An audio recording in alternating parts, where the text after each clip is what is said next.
So today we're at the Academy Museum to celebrate the 100 years of Marilyn Monroe. Happy birthday, Marilyn Monroe. I've never been to this station. This is my first time on this new station. It's really nice. Looks brand new. Smells really clean too. Look at this. Look at these murals. They're so cool.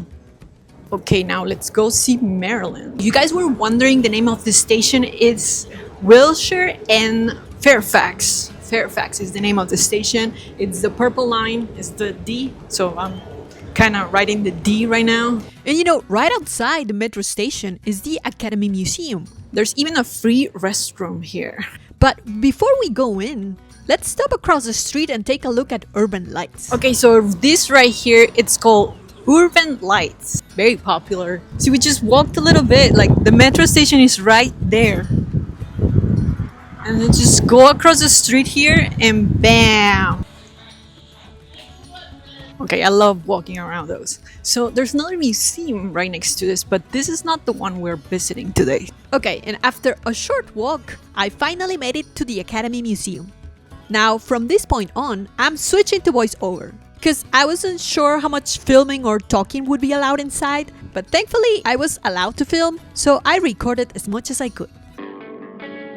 Now, one of the first exhibits I explored focused on the making of movies, sound design, cinematography, costumes, makeup, props, casting, everything that happens behind the scenes to create all the films we love. And as someone who loves filmmaking, I could have spent hours here.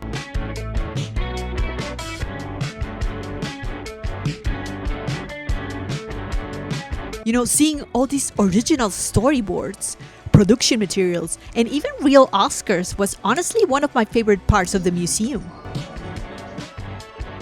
I could have spent hours here. Next, I came across an exhibit dedicated to the movie Ponyo.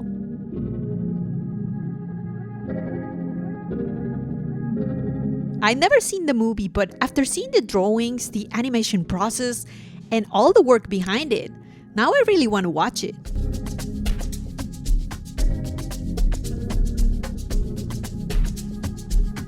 There was also a small Godfather display where visitors could step into Don Corleone's office. Of course, I couldn't resist filming a quick shot.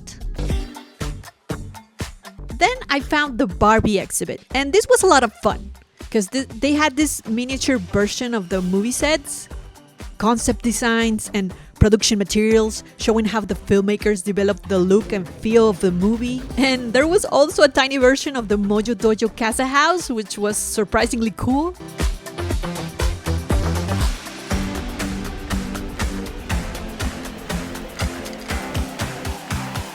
I love this film, I love Barbie, and honestly, seeing how much work went into creating that world made me like the film even more.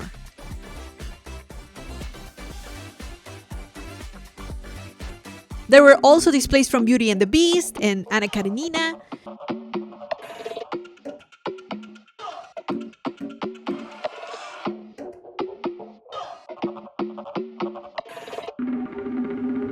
I always enjoy seeing the actual pieces, models, and set designs that help bring these films to life.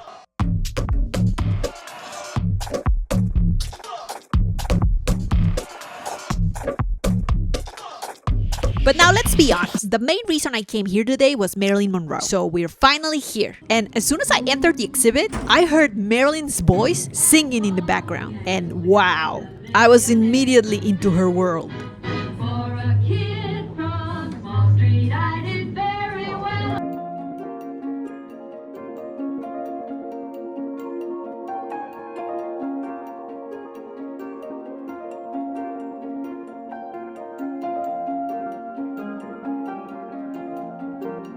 When you see her clothes in person, you realize something interesting. These clothes belong to a very small woman. I'm 5'7", so when I saw her clothes, I was like, wow, she was tiny. And this was one of my favorite sections, her scripts, because you can actually see her handwriting, and it's really interesting, all the annotations she made. As you can see, she used to circle her lines. I guess that was the way she studied her scenes. It seems like she was actually studying her lines over and over again. Kinda reminds you that she really worked hard on her craft. The exhibit also includes personal items from her home. Her telephone, a planner, this ashtray, furniture, this chair with her name on it, and her boots, and some other everyday objects. All this stuff that makes her feel very human. Something that I also really liked was that as you walk through the exhibit, Marilyn is almost always there with you because you keep listening to her voice. Feelings. It's very, you can read about yourself and somebody else's. You can tell she laughed a lot. Like she was just a person trying to enjoy life like everyone else.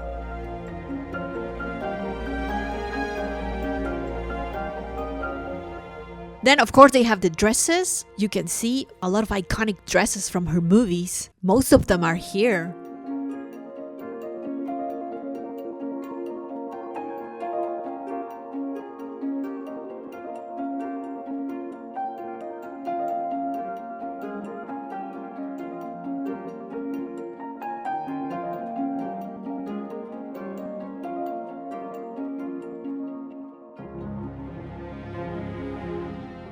I'm also super happy they displayed the pink dress.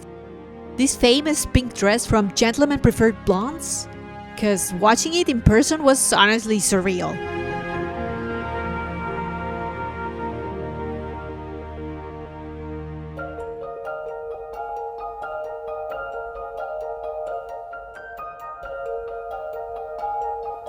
And I had no idea there was a backup version that was not used. But in the end, this was the one they actually used. And it's really, really iconic, really beautiful. And of course, there's also the iconic white dress. I think this one is the most popular one from the 7-Year Itch. And I know it's super legendary and all, but I have to admit, I prefer the pink one. The pink one is definitely my favorite.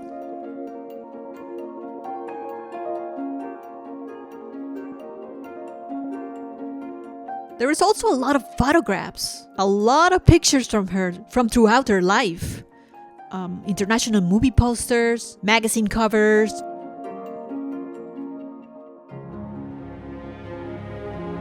There was even the very first issue of Playboy in which she starred, and I heard she took these pictures because she really needed to pay her rent, which was super crazy.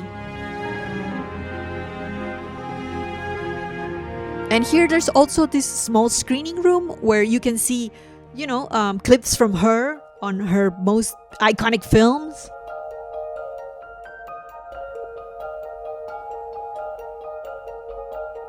I thought I was gonna watch it for a minute, but I ended up staying the whole thing. Really. And honestly, I loved it. But one of the most emotional moments came near the end. Because there was this newspaper, this original newspaper that announces Marilyn's death in 1962.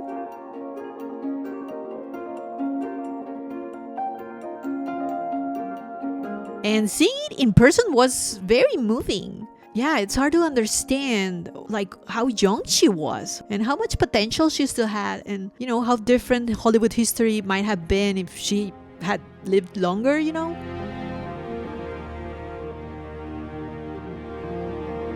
And there's also pictures from her burial and memorial. There's even a plaque from Westwood Cemetery. This cemetery I visited myself. It's in one of my other videos.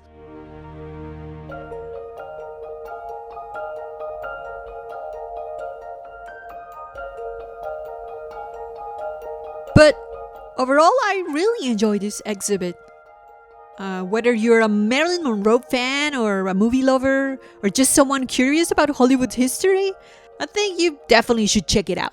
So actually, I loved the exhibit. It's very immersive to me. It's awesome. I really liked it. And I love all these kind of Hollywood stories. I know some people don't really like Hollywood anymore, but I honestly, that's part of the reasons I went to film school, because all the stories and all the small details you see on film, they fascinate me. Also people's stories, actresses, actors, and all the hidden things. You don't get to know many of those stories unless you're here, like Marilyn Monroe's letters and pictures and articles about her that you never get to see anywhere else. So if you're a big fan of Marilyn Monroe, or if you're a big fan of Hollywood and the Academy and all that kind of stuff, you should definitely come and check it out. It's actually really, really nice. And well, that's it for today's visit. Thank you for spending part of your day with me. If you like these stories and vlogs, you're very free to subscribe. As you know already, my name is Suri, and I'll see you in the next video.